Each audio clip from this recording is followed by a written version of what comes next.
Assalamu alaikum students, how are you all? Today we will talk something about the levels of organizations. In order to understand the various phenomena of life, biologists study biological organization at different level which are as follows. जिसके बारे में आपको बताया जा रहा है कि कौन कौन सी चीज़ें जो हैं वो आपके लेवल ऑफ ऑर्गेनाइजेशंस में शामिल हैं। तो सबसे पहले हम देखेंगे कि किस तरह हमने बायोलॉजी को स्टडी किया और ऑर्गेनाइजेशंस किस तरह सामने आई और डिफरेंट लेवल्स उनके कैसे बने, किस तरह एक बॉडी बनती है, एक बॉडी सामने आती है और उसमें क्या क्या होता है। और चलें जी, subatomic and atomic level. All types of matters are made up of elements. किस चीज़ के बने हुए हैं? पहला हम लेवल स्टडी कर रहे हैं subatomic and atomic level. All types of matters, जितनी भी मैटर्स क्या होती है? Which occupy some space and have weight, जिसका थोड़ा सा वेट होता है, जिसका अपना एक वेट होता है और वो ऑक्यूपाई करती है एक स्पेस, थोड़ी सी जगह घेरती है, तो उसको क्या कहते हैं? Matter. This is called matter. तो all types of matter are made up of elements and each element contains a single kind of atom. तो सारी बनी हुई एलिमेंट्स की और हर एलिमेंट के पास क्या है? एटम। ठीक है, ऐसे। तो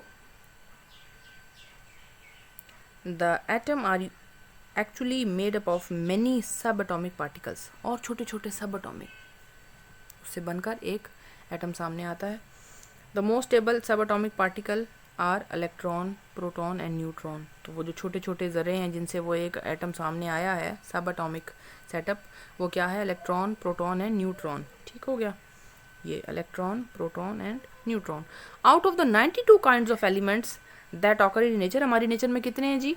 ऑब्जेक्टिव साथ साथ करते चले जाएंगे। 92 काइंड्स ऑफ एलिमेंट्स हमारे पास मौजूद हैं। 16 आर कॉल्ड बायो एलिमेंट्स। तो 16 जो हैं वो क्या कहलाते हैं? Bio elements. These take part in making the body mass. ये क्या बनाते हैं? लिविंग ऑर्गेनिज्म का बॉडी मास बनाते हैं। कौन? 16, ये वाले बायो एलिमेंट्स। ठीक है। Out of these bio elements only 6 make 99% of the total mass. जो बाकी 16 में से जो 6 है ना, वो सबसे ज़्यादा इंपॉर्टेंट है, जिसमें ये oxygen, calcium, carbon, hydrogen, nitrogen and phosphorus. तो ये क्या कर रहे हैं? टोटल मास बना रहे हैं बॉडी का। अदर 10 जो अलग और हैं, जिसमें हमारे पास आ जाता है iron, sulphur, chlorine, sodium, magnesium, potassium,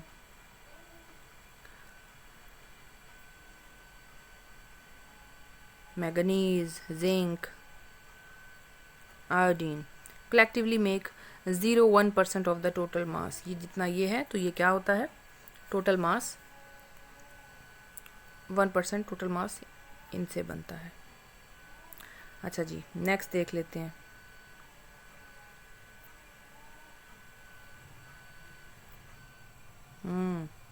ये देखें, बहुत खूबसूरत पिक्चर जिसने आपको सारी चीज़ें बता दी हैं कि हमने हमारा जो बॉडी के अंदर है, ये सारा ऑक्सीजन, ये blue portion 18% carbon, yellow hydrogen, oxygen, carbon, hydrogen, carbon, hydrogen and सी।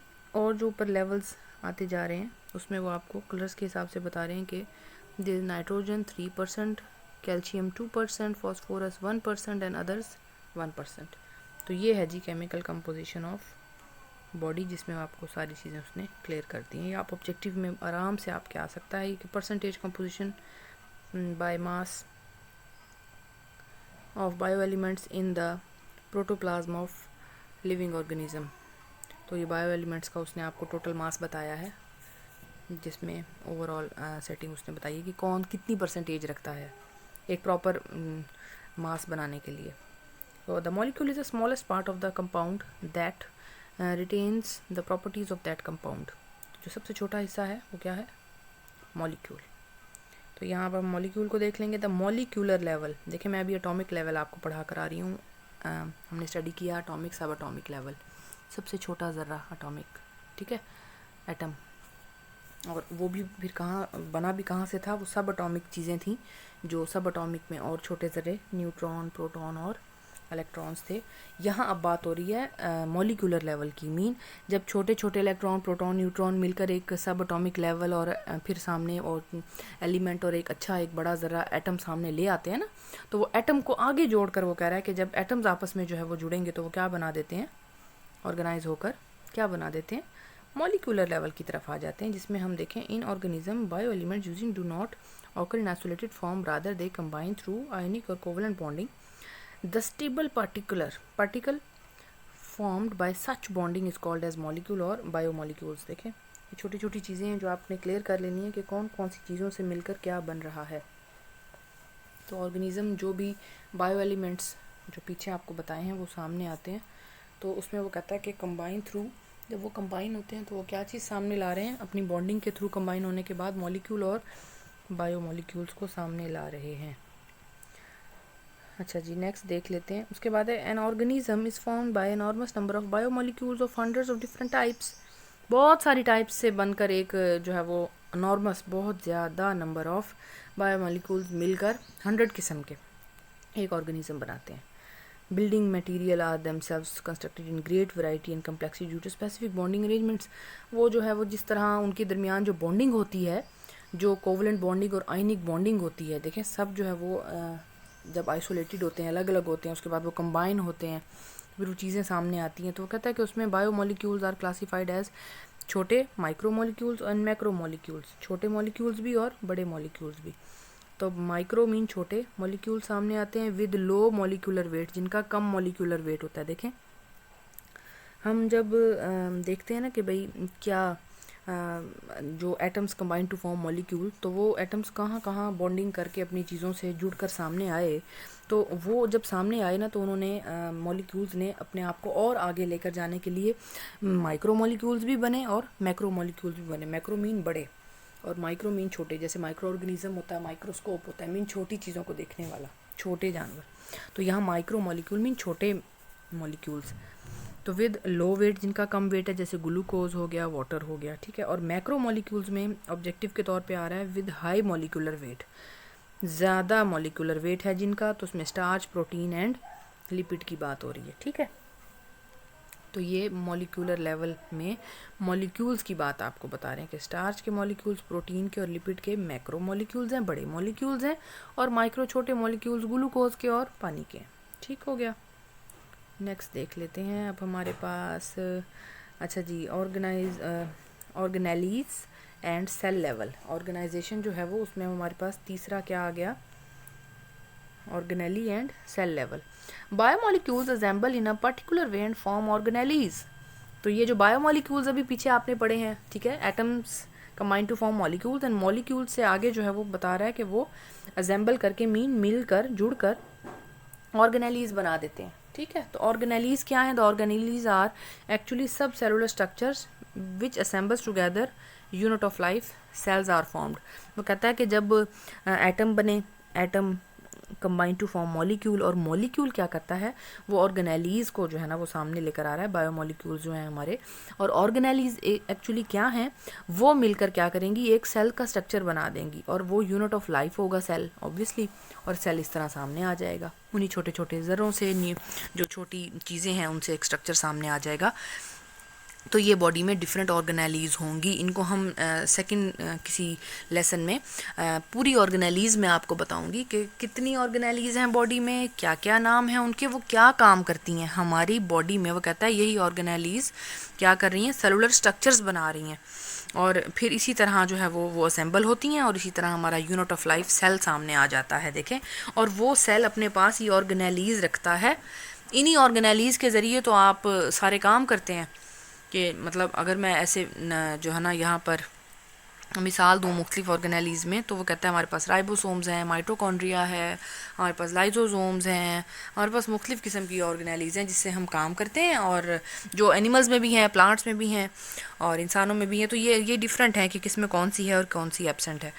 तो ये वो डिफरेंट फंक्शंस प्रोवाइड करती हैं। तो ये क्या बना कि ऑर्गेनेलीज जो हैं वो अपने पास क्या करती हैं, हमारी बॉडी के कामों को करने के लिए हर काम के लिए अलग अलग ऑर्गेनेलीज हैं जो कि अपने अपने फंक्शन प्रोवाइड करती हैं बॉडी को, और फिर बॉडी जो है ना वो चलती है, ग्रो करती है, आगे बढ़ती है, इंसान ज़िंदा रहता है, जीता है, अपने सारे टास्क परफॉर्म करता है। Each type of organelle is specialise to perform, देखें स्पेसिफिक फंक्शन होता है। For example mitochondria for cellular respiration, ribosomes protein बनाने के लिए, पावर हाउस ऑफ सेल है ना माइटोकॉन्ड्रिया, तो एक सबसे इम्पॉर्टेंट यूनिट। तो कहता है सेलुलर रेस्पिरेशन सारी जो है ना वो हो रही है, किससे हो रही है, सांस लेने के सारे अमल जो हैं वो माइटोकॉन्ड्रिया, और प्रोटीन सिंथेसिस वो कहता है कि वो सारी राइबोसोम्स के ज़रिए हो रही है। देखें माइटोकॉन्ड्रिया एंड राइबोसोम्स। उसके बाद है कि इन दिस फंक्शन हो रहा है सेल का accomplish by the specialised structures and example of division of labour within the cell. देखें डिवाइड किया हुआ है अल्लाह पाक ने, सारी ऑर्गेनेलीज अपना अपना काम करेंगी। कोई ऑर्गेनेली आपकी प्रोटीन को प्रोड्यूस करेगी, कोई ऑर्गेनेली आपकी सांस लेने को सेट रखेगी, कोई ऑर्गेनेली आपके प्लांट्स में ग्रीन कलर को, उनके फोटोसिंथेसिस को, ओवरऑल सारी जितने भी वहाँ पर साइकिल्स हो रहे हैं पौधे की ग्रोथ में उनको ओवरऑल से स्टडी करेंगे हम, वहाँ पर उनको संभालेगी। तो ये सारी चीज़ें हम कहते हैं कि हर ऑर्गेनेली अपना अपना फंक्शन प्रोवाइड कर रही है। आप ये कह सकते हैं कि एक सेल जो हमारा है जिसको कहते हैं कि स्टडी जब हम करते हैं तो हम कहते हैं कि cell is the structure and functional unit of life.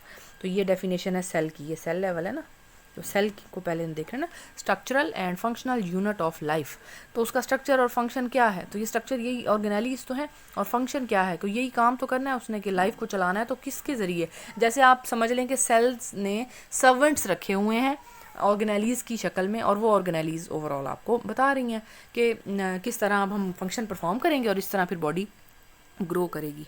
आया वो इंसान की है, जानवर की है, या पौधे की, ह्यूमंस, प्लांट्स एंड एनिमल्स। तो वो कहते हैं कि सारे काम अकम्प्लिश्ड होंगे स्पेशलाइज स्ट्रक्चर्स के ज़रिए। जो डिवीजन ऑफ लेबर है विद इन द सेल वो डिवाइड हुई हुई है, किसी ऑर्गेनेली ने कोई अपना लेबर का काम किया हुआ है, कोई किसी तरह का मजदूर बनी हुई है ऑर्गेनेली, तो वो काम कर रही है। In the case of prokaryotes and most protists the entire organism consist of a single cell. जब प्रोकैरियोट्स की बात आती है और प्रोटिस्ट की बात आती है तो सारा वो एक सेल पे मुश्तमिल है। In case of most fungi all animals and all plants organism consist up to trillion of cells. लेकिन बहुत सारे फंजाई, सारे जानवर, सारे पौधे, the organism consist of trillion of cells, बहुत सारे सेल्स हैं उसमें, ठीक है। इन दोनों में सिंगल और इन सब में ट्रिलियन, बहुत सारे, मिलियन, बिलियन, ट्रिलियन, ठीक है। टिश्यू लेवल देख लेते हैं। टिश्यू लेवल में आपको बता रहे हैं कि in multicellular organisms, multicellular mean, multi mean ज़्यादा, यूनी मीन एक, मल्टी मीन ज़्यादा। Similar cells perform similar functions are organised into groups called tissues. वो क्या कहलाते हैं, ऑर्गेनाइज हो जाते हैं, ग्रुप सामने आ जाते हैं, और वो क्या कहलाते हैं, टिश्यूज़। क्या कहलाते हैं, tissues. Perform similar functions are organised into groups. Similar cells, एक जैसे सेल्स, एक जैसा फंक्शन प्रोवाइड करने वाले ऑर्गेनाइज हो जाते हैं, आपस में ग्रुप बना लेते हैं, और वो क्या कहलाते हैं, tissues. Cell combine to form tissues, ठीक हो गया, cells combine to form tissues. We can define a tissue as a group of similar cells specialised for the performance of a common function. कोई एक काम करना है तो उसके लिए जो एक जैसे सेल है ना वो कंबाइन होके टिश्यू बना देते हैं, और वो टिश्यू फिर आगे आपकी ग्रोथ करवा रहा होता है, ठीक है। Each cell in a tissue carries on its own life processes है उनके वहाँ पर, like cellular respiration, protein synthesis. अब और कोई भी काम है तो सेल ने सारे एक जैसे सेल जो हैं जो एक जैसा काम करते हैं वो सारे जुड़ जाएंगे, और वो सेल, अब सेल के पास अपनी अपनी ऑर्गेनेलीज भी हैं, देखें, ठीक है ना। तो वो जब सब जुड़ेगा सेल तो वो अपनी अपनी वो जो टिश्यू बनाएगा तो फिर उसके पास अंदर ऑर्गेनेलीज भी तो है ना, तो वो अपना काम करेगा। But it also carries on some special process related to the function of the tissue. There are different types of plant tissues. अब ये plant tissues different हैं और animal tissues different हैं, ठीक है। तो ये cell combine to form tissues, और टिश्यूज़ काम करेंगे, और सेल के पास आपको पता है ऑर्गेनेलीज हैं, तो उन्हीं ऑर्गेनेलीज के थ्रू ही तो काम करेंगे। तो जो सेल एक जैसा है वो अलग होता चला जाएगा और अपनी अपनी ऑर्गेनेली के थ्रू वो काम करेगा। Epidermal tissue, growth, ground tissue, और एनिमल्स के अंदर कौन से हैं जी, नर्वस और मस्कुलर। ठीक है, प्लांट में कौन से हैं, एपिडर्मल, डर्म मीन उसकी लेयर बनानी है, एपी ऊपर वाली जो उसकी लेयर्स, ये पौधे की लेयर्स, ये सारी मैं अलग से भी आपको बताऊंगी कि कौन कौन से टिश्यूज़ कैसे काम करते हैं, इस पर पूरा चैप्टर है 9th क्लास का। तो ये जो प्लांट के टिश्यूज़ हैं, अभी हम सिर्फ टिश्यू को स्टडी कर रहे हैं, तो ये टिश्यूज़ प्लांट्स के और एनिमल टिश्यूज़ यहाँ पर मस्कुलर और नर्वस सिस्टम, जो नर्वस मीन उसके दिमाग से रिलेटेड और मस्कुलर मीन जो उसकी बॉडी के बाकी स्ट्रक्चर से रिलेटेड है। तो ये हो गया हमारा टिश्यू लेवल, ठीक हो गया। नेक्स्ट अब हम देख रहे हैं यहाँ पर organ and organ system level. देखें, हम एटम से शुरू हुए, मॉलिक्यूल पे आए, मॉलिक्यूल के बाद अब हमने ऊपर क्या स्टडी किया है, टिश्यू पे आए, सेल पे आए। ठीक है, तो सेल के बाद अब हम यहाँ ऑर्गन पे आ गए हैं पूरे। तो in higher multicellular organisms more than one type of tissues having related functions are organized together make a unit called organ। बहुत सारे छोटे छोटे सेल मिले और उन्होंने क्या किया, टिश्यू बना दिया जो एक जैसा फंक्शन परफॉर्म करते थे। अब वही टिश्यूज़ बहुत सारे जो एक जैसा फंक्शन परफॉर्म करते हैं वो सारे मिलकर एक ऑर्गन बना देंगे, आपका एक बॉडी का हिस्सा, ऑर्गन। ठीक है, तो देखते हैं जी, different tissues of an organ perform their specific function perform करेंगे, collectively become a function of that organ. फिर वो उसी ऑर्गन का, चाहे वो आपकी आँख है, चाहे वो आपके जो है वो आपके पाँव हैं, चाहे वो आपके बॉडी का कोई भी ऐसा ऑर्गन है, आपका हार्ट है, आपके हैंड्स हैं, आपके आर्म्स हैं, ये सारी जो भी आपके बॉडी ऑर्गन्स हैं, तो इनको परफॉर्म करने के लिए फंक्शन। तो कहता है स्टमक हो गया, लीवर हो गया, ये सारे आप हमारी बॉडी के हिस्से हैं ना।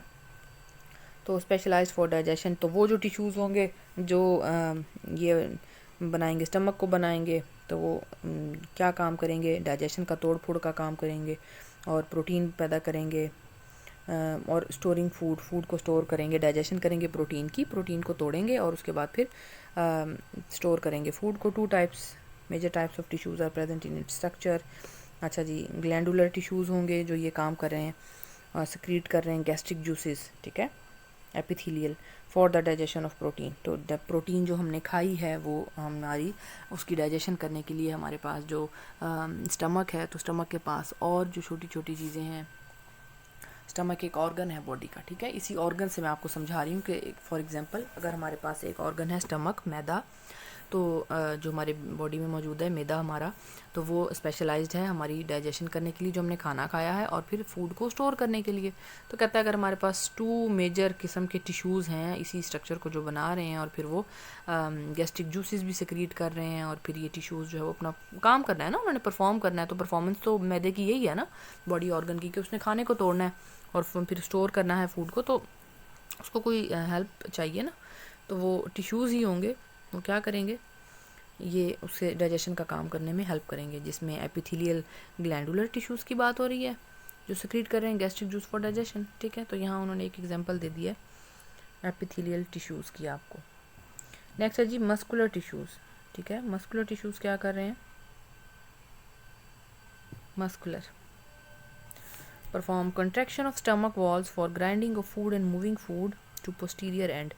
कहता है कि सामने से पीछे की तरफ उसे धकेलते हैं, खाने को ग्राइंड करते हैं। ग्राइंड मीन करना, किसी चीज़ को पीसना, मूव करते हैं इधर उधर। कॉन्ट्रैक्शन मीन चीज़ को सुकड़ना और रिलैक्स होना, बार बार सुकड़ जाना फिर रिलैक्स हो जाना। कंट्रैक्शन एंड रिलैक्शन मतलब जैसे मुट्ठी आप बंद करते हैं फिर मुट्ठी खोल देते हैं, तो ये कॉन्ट्रैक्शन एंड रिलैक्सेशन से रिलेटेड चीज़ें, जिसमें आप बताएंगे कि वो किस तरह खाना ग्राइंड हो रहा है। तो मस्कुलर टिश्यूज़ परफॉर्म ये काम करते हैं। ठीक है, खाने को ग्राइंड करने का।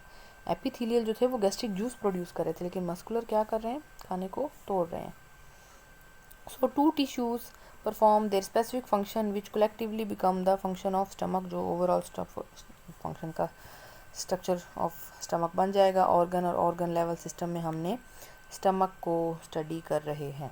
ठीक है, उसके बाद है कि जी हम देखेंगे कि next level of organisation in multicellular organisation in the organ system level, different organs perform related functions are organised together in the form of an organ system. देखें, जब छोटे छोटे ऑर्गन्स मिले तो जो टिश्यूज़ के कंबाइन होने से बन रहे थे, तो फिर एक ओवरऑल ऑर्गन सिस्टम सामने आ गया ना, बहुत सारे ऑर्गन सामने आ गए। अभी तो आपने स्टमक एक ऑर्गन पढ़ा है ना, यहाँ वो नीचे वाले पैराग्राफ में आपको बता रहे हैं कि बहुत सारे ऑर्गन सिस्टम सामने आ गए। तो इन पूरा एक सिस्टम जो है वो कैरी करता है, परफॉर्म करता है बड़े ज़बरदस्त किस्म के फंक्शंस बॉडी के, और सारे एज अ सिस्टम वो सामने आता है, फंक्शन एंड ऑर्गन सिस्टम है। फॉर एग्जांपल डाइजेस्टिव सिस्टम है पूरा हमारे, in an organ system that carries out, सारे जो भी काम हो रहा है बॉडी का डाइजेशन से रिलेटेड, वो एक डाइजेस्टिव सिस्टम है पूरा, ठीक, जिसमें हमने हर चीज़ की डाइजेशन करनी है। तो स्टमक सिर्फ एक है जो चीज़ों की डाइजेशन कर रहा है, लेकिन और भी बहुत सारे बॉडी के पार्ट्स हैं जो मुख्तलिफ सिस्टम को लेकर चल रहे हैं। तो ओवरऑल जो उनका एक सिस्टम बनता है वो डाइजेशन से रिलेटेड, तो वो डाइजेस्टिव सिस्टम कहलाता है। तो जो कि प्रोसेस ऑफ डाइजेशन करवा रहे हैं। और major organs in its framework are oral cavity, मुंह है, ओरल बाहर से चीज़ अंदर जा रही है, मुंह से जब भी कोई चीज़ ली जाती है ना, इनटेक की जाती है, तो वो ओरल जो है वो कहलाती है। और stomach, small intestine, large intestine, liver, pancreas, all these organs help in the process of digestion. तो डाइजेस्टिव सिस्टम में हमारे पास कौन कौन से ऑर्गन्स आ गए? स्टमक, स्मॉल इंटेस्टाइन, हमारा मुंह, ओरल कैविटी, लार्ज इंटेस्टाइन, और पेनक्रियास, लिवर, और ये सारी चीज़ें हमें हेल्प करेंगी मुख्तलिफ प्रोसेसेस को काम में लाने के लिए और हमारे खाने को डाइजेस्ट करने के लिए, तोड़ फोड़ के लिए, मेटाबॉलिज्म के लिए, रिएक्शंस करने के लिए, और फिर ऐसे जूसेस प्रोड्यूस होंगे जो उस खाने को तोड़ेंगे, ग्राइंड करेंगे, पीसेंगे, और उसके बाद वो खाना जो है वो हमें चाहिए होगा वो हम इंटेक कर लेंगे। और उसके बाद जो नहीं चाहिए होगा वो लार्ज इंटेस्टाइन से हमें वो हमारी बॉडी से बाहर निकल जाएगा in the form of faeces. अच्छा जी, the organ system level is less complex in plants.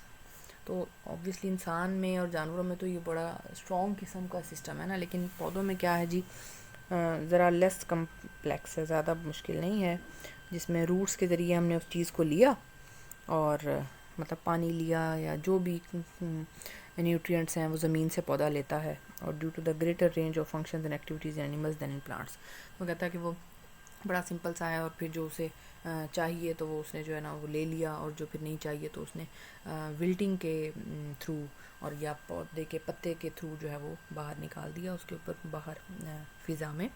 लेकिन जो ग्रेटर सेटअप है उसका एनिमल का, वो तो बहुत ज़्यादा कम्प्लेक्स है एज़ कंपेयर टू एनिमल्स। जानवर तो एक जगह से दूसरे का मूव करते हैं, जानवर की बॉडी का सिस्टम ओवरऑल कितना सारा रिलेटेड है इंसानों से, तो पौधे का बहुत डिफरेंट है उससे, तो लेस कम्प्लेक्स है पौधा, कम मुश्किल है। नेक्स्ट हम देख रहे हैं जी इंडिविजुअल लेवल। देखें ये तो अब बड़ी ज़बरदस्त बात आ गई कि आपने different organ and organ system organise together to form an individual and organism. चलें जी, सारे ऑर्गन्स मिल गए, सेल्स मिले, टिश्यू बन गया, टिश्यूज़ मिले तो ऑर्गन बन गया, ऑर्गन्स मिले तो ऑर्गन सिस्टम बन गया, ऑर्गन सिस्टम मिला तो पूरा इंडिविजुअल सामने आ गया। क्लियर हो गया? अच्छा जी, तो an organism the function processes and activities of various organs and organ system are coordinated. सारे ऑर्गन्स आपस में कोऑर्डिनेट कर रहे हैं। When a man is engaging in continuous and hard exercise, not only his muscles are working but also increase the rate of respiration, heart beat. तो कहता है जब एक इंसान एक्सरसाइज कर रहा होता है तो ना सिर्फ वो एक्सरसाइज में उसकी बॉडी के मसल्स काम आ रहे होते हैं, बल्कि उसका दिल भी, उसकी सांसें भी, उसके मसल्स भी, ओवरऑल बॉडी काम कर रही होती है। खाना भी डाइजेस्ट हो रहा होता है उस टाइम, और बॉडी में रेस्पिरेशन बहुत ज़्यादा हो रही होती है, सांस लेने का अमल, हार्ट बीट बहुत ज़्यादा तेज़ ऊपर नीचे आ जा रही होती है, बॉडी में ऑक्सीजन बहुत ज़्यादा जो है वो सप्लाई दिल को देनी पड़ती है उसे। फूड का जो है ना वो बहुत ज़्यादा उसकी ब्रेक डाउन होना शुरू हो जाती है। नीड फॉर कॉन्टीन्यूस वर्क, और कॉन्टीन्यूस वर्क के लिए हमें जो है ना ताकत की ज़रूरत होती है। तो ये सारी चीज़ें जो है वो बॉडी में इंडिविजुअल लेवल पे वो कहता है कि क्लियर कर रहा है कि सिस्टम एक पूरा मिलकर सारे बॉडी के हिस्से काम करने लगते हैं तो इंसान काम करता है। एक जगह से दूसरी जगह चल के जाने के लिए, किसी चीज़ को उठाने के लिए, कुछ खाने के लिए, कुछ भी करने के लिए, कोई भी काम जो इंसान कर रहा है, वज़न उठा रहा है, खाना खा रहा है, सो रहा है, जाग रहा है, चल रहा है, बातें कर रहा है, भाग रहा है, ये सारी चीज़ों के करने के लिए इंसान का किसी भी तरह का काम, कोई भी जॉब कर रहा है वो, तो वो करने के लिए उसकी बॉडी को जो वर्कआउट करना पड़ रहा है वो सारे ऑर्गन्स मिलकर कर रहे हैं, और उसका एक ऑर्गन का जो सिस्टम मिल के जब चलता है तो वो एक इंडिविजुअल लेवल बना देता है, और इंडिविजुअल लेवल में सारी बॉडी काम करती है, तो इंसान जो है वो एक जगह से दूसरी जगह मूव कर पाता है और अपनी बॉडी को जीता है, ज़िंदगी जीता है। ठीक है, नेक्स्ट देख लेते हैं जी हमारा population level. Biologist extends they studies to the population level. अब सारी वो चीज़ें जो ऑर्गन सिस्टम पूरा था वो सारे इंसान जब इंडिविजुअल सामने आ गया, एक इंडिविजुअल मीन एक इंसान, तो सारे बहुत सारे इंसान सामने आ रहे तो वो क्या बन गए, पॉपुलेशन। ठीक है ना, एक एक अलग अलग पॉपुलेशन बनती गई। सेम स्पीशीज़ होती हैं उसमें, ये इंसानों की पॉपुलेशन है, ये जानवरों की पॉपुलेशन है, ये पौधों की पॉपुलेशन है। तो बहुत सारे जो लेवल होता है वो मिलकर हमारा जो इंडिविजुअल का होता है तो वो उसमें पॉपुलेशन बनती चली जाती है। मीन ये सारे इंसानों की पॉपुलेशन है, ये इंडिविजुअल्स हैं, सारे एक जैसे इंसान हैं, ये सारे एक जैसे जानवर हैं, ये सारे एक जैसे पौधे हैं। तो इस तरह ये पॉपुलेशन सामने आ जाता है। Same species located at the same place, जो सारी एक जैसी स्पीशीज़ एक प्लेस पे रह रही होती हैं तो वो जो है वो कहलाती हैं अलग अलग पॉपुलेशन के। ये ह्यूमन की पॉपुलेशन है पाकिस्तान में इन 2010 comprises of 173.5 million individuals according to the Ministry of Population Welfare, government of Pakistan. तो कहता है कि ये गवर्नमेंट ऑफ पाकिस्तान ने बताया कि किस तरह हमारी जो वो कितनी ह्यूमन की पॉपुलेशन है 2010 में, वो कितनी जो है वो कंपैरिजन करके बता रहे हैं।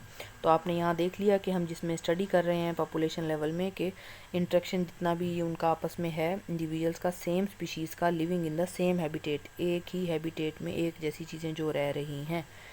तो इंसानों की एक हैबिटेट है, ह्यूमन की, एनिमल की एक हैबिटेट है और प्लांट की एक हैबिटेट है। जब ये सारे ये अलग अलग अलग पॉपुलेशंस हैं, ठीक है, population of human, population of animal, population of plants. Clear हो गया students? A species is defined as a group of organisms capable of interbreeding and producing fertile offsprings. एक स्पीशी क्या होती है? कहते हैं ना कि ये हमारी इंसानों की स्पीशी है, जानवरों की स्पीशी है, पौधों की स्पीशी है। तो उसका क्या मतलब होता है? इसका मतलब होता है कि ये स्पीशीज़ जो हैं वो ऑर्गेनिज्म की जो आपस में क्रॉस कर सकती हैं, ठीक है, पौधा पौधे से करेगा, एनिमल एनिमल के साथ क्रॉस करेगा और प्लांट और ह्यूमन के साथ। तो वो कहता है कि और वो आपस में एक फर्टाइल जो आगे ज़िंदा रह सके, जो आगे अच्छी प्रोडक्शन प्रोवाइड कर सके, तो वो पैदा कर सके, तो उसको कहते हैं एक स्पीशी। ठीक है, नेक्स्ट देख लेते हैं। Habitat means the area of environment in which organism lives. Habitat क्या होती है बच्चों? स्टूडेंट्स, हैबिटेट क्या होती है? एक ऐसी चीज़, एक ऐसी जगह जहाँ पर हम क्या देखते हैं, एरिया ऑफ इन्वायरमेंट हमारा जो है वो इन विच ऑर्गेनिज्म लिव, जहाँ वो रहते हैं, घर कह सकते हैं आप, एक ज़मीन का टुकड़ा, एक हैबिटेट, एक ऐसी पर्टिकुलर सेटिंग जिसमें वो एक चीज़ रह रही होती है, वो एक इंडिविजुअल, वो एक इंसान, मतलब सारे इंसान, उनके लिए एक अलग पर्टिकुलर सेटिंग है ना। अच्छा जी, नेक्स्ट देख लेते हैं community level and then biosphere level. दो अब लेवल्स हमारे रह गए जिसमें हम देखेंगे 8th पॉइंट है हमारा कम्युनिटी लेवल। कम्युनिटी लेवल में हम बताएंगे कि जब सारी पॉपुलेशंस मिल जाती हैं ना, एनिमल्स की, प्लांट्स की, ह्यूमंस की, ये सारी पॉपुलेशन एक जगह पे रह रही हैं फ़र्ज़ करें, तो वो सारी मिलकर क्या कहलाती हैं, कम्युनिटी। कि इस कम्युनिटी में ये सारी चीज़ें रहती हैं। ठीक है, पॉपुलेशन अलग अलग, population of human, population of animals, population of plants. But if all comes together at a single place, it will create a community. ये एक ऐसी जगह है जहाँ पर animals are also living, plants are also living in humans and all other things also, जो कि mini creatures हैं वो भी रह रहे हैं, माइक्रो ऑर्गेनिज्म है, फंजाई है, ये सारी चीज़ें भी हैं, तो क्या कहते हैं, ये कम्युनिटी बना देते हैं। ठीक हो गया, तो यहाँ पर जो है वो हमारी ये कम्युनिटी है जिसमें सारी पॉपुलेशन जब same assembling of different populations mean उनका जोड़ देना बहुत सारी पॉपुलेशंस का, और वो इंटरेक्ट करेंगी आपस में, एक दूसरे के साथ इंटरेक्शन होगा उनका, मीन मेल जोल। तो वो कहता है एक स्कॉल्ड इज़ सेम इन्वायरमेंट में, एक ही जैसे इन्वायरमेंट में, तो वो क्या बन जाएगी, कम्युनिटी बन जाएगी जिसमें माइक्रो ऑर्गेनिजम्स भी हैं, फंजाई भी है, एनिमल स्पीशीज़ भी हैं, कलेक्शन ऑफ ऑर्गेनिजम्स हैं, पॉपुलेशन में इंक्रीज़ एंड अदर में डिक्रीज़। अच्छा, जब वो सारी इकट्ठे रहने लगती हैं ना चीज़ें, तो एक बढ़ जाती है, एक ख़त्म हो जाती है। क्या है जी, पौधों ने जानवरों ने पौधों को खा लिया और फिर इंसानों ने जानवरों को खा लिया, तो ये फिर एक दूसरे का फूड भी बनने लगते हैं ना ये। और पॉन्ड की कम्युनिटी भी वहाँ पर है, मीन जैसे फिशरीज़ की मैंने आपको बताई थी बात, तो वहाँ पर मछलियाँ भी हैं, वहाँ पर इंसान भी हैं, जानवर भी हैं और सारी चीज़ें हैं, और फिर वो एक दूसरे के साथ देखें कंपटीशन क्रिएट हो जाता है। जब बहुत सारी एक कम्युनिटी में सारी चीज़ें रहने लगती है ना, कंपटीशन क्रिएट हो जाता है ना, एक दूसरे को खा जाता है, दूसरे तीसरे को खा जाता है, एक कम्प्लेक्स किस्म का एक फॉरेस्ट कम्युनिटी क्रिएट हो गई है अगर फ़र्ज़ करें जैसे जंगल की, तो उसमें सारी चीज़ें एक दूसरे का शिकार बन जाती हैं ना, बड़ा मुश्किल हो जाता है इस तरह की सेटिंग में रहना। और उसमें फिर वो कहता है कि बायोटिक है, बायोटिक इन्वायरमेंट्स भी हैं जो उसको लॉन्ग लास्टिंग बनाते हैं कि क्या उसने रहना है नहीं रहना। जैसे मैंने आपको पहले वो सिलेक्शन बताई थी, एक आप मेरी वीडियो देखें जिसमें हमने सिलेक्शन आर्टिफिशियल और सिलेक्शन पढ़ी है हमने, उसमें नेचुरल, कि फिर उसको वो इन्वायरमेंट खुद सेलेक्ट करने लगता है कि हाँ आया क्या, ये मुझे बर्दाश्त करके मेरे इस सेटिंग में जी सकता है या नहीं जी सकता। तो who will survive and who will not.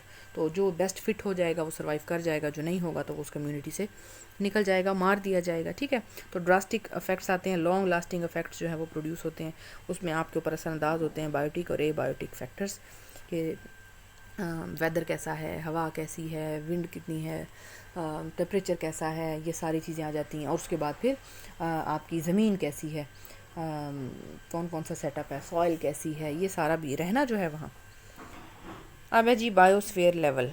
ठीक है, the part of the earth जहाँ रह रहे होते हैं, बायोस्फीयर ज़मीन की बात हो रही है। Inhabit by organism community known as biosphere. जो भी ये कम्युनिटी ओवरऑल जिस ज़मीन पर रह रही होती है उसको कहते हैं। ज़मीन का भी तो फ़र्क है ना कि हम किस ज़मीन पर रह रहे हैं, ज़मीन के कौन से जोन में रह रहे हैं, ठंडा है, गर्म है, कैसा इकोसिस्टम है वहाँ पर, कैसी हवाएं चलती हैं, इन्वायरमेंट कैसा है वहाँ पर, हमारा लिविंग और नॉन लिविंग ऑर्गेनिजम्स का आपस में इंट्रैक्शन कैसा है वहाँ पर, कंपोनेंट्स क्या हैं, सांस लेने के लिए वो जगह कैसी है। हर ओवरऑल एक कम्युनिटी अगर एक जगह पे रह रही है तो फिर भी ज़मीन के हिसाब से तो वो जगह फ़र्क में आ जाती है ना। जैसे मुख्तलिफ़ सिटीज़ का अलग हो जाता है टेम्परेचर, इन्वायरमेंट, और मुख्तलिफ़ कंट्रीज़ का तो बिल्कुल ही डिफरेंट हो जाता है। तो ये बायोस्फीयर लेवल में अर्थ के ऊपर टुकड़ों में अगर अर्थ को डिवाइड करें तो वो जोन्स गिनवा रहे हैं आपको कि कहाँ पर किस किस्म का सेटअप है ऐसे। ठीक है, कि ये जगह कैसी है, ये जगह कैसी है, कैसी है, कौन सी कम्युनिटी किस तरह रह रही है। ठंडे इलाके में रह रही है तो वो वैसी कम्युनिटी होगी, गर्म इलाके वाली वैसी होगी। तो ये सारी चीज़ें जो हैं वो ओवरऑल बताती हैं। अपनी वीडियो को यहीं ख़त्म करती हूँ स्टूडेंट्स। नेक्स्ट इंशाल्लाह किसी और अच्छी वीडियो के साथ इसी चैप्टर को आगे बढ़ाते हुए आऊँगी। और आज की वीडियो अच्छी लगी है तो काइंडली मेरे चैनल को सब्सक्राइब करें और बेल आइकन को ज़रूर क्लिक कीजिएगा so that you may get the notification for new videos. Allah हाफिज़, स्टे ब्लेस्ड।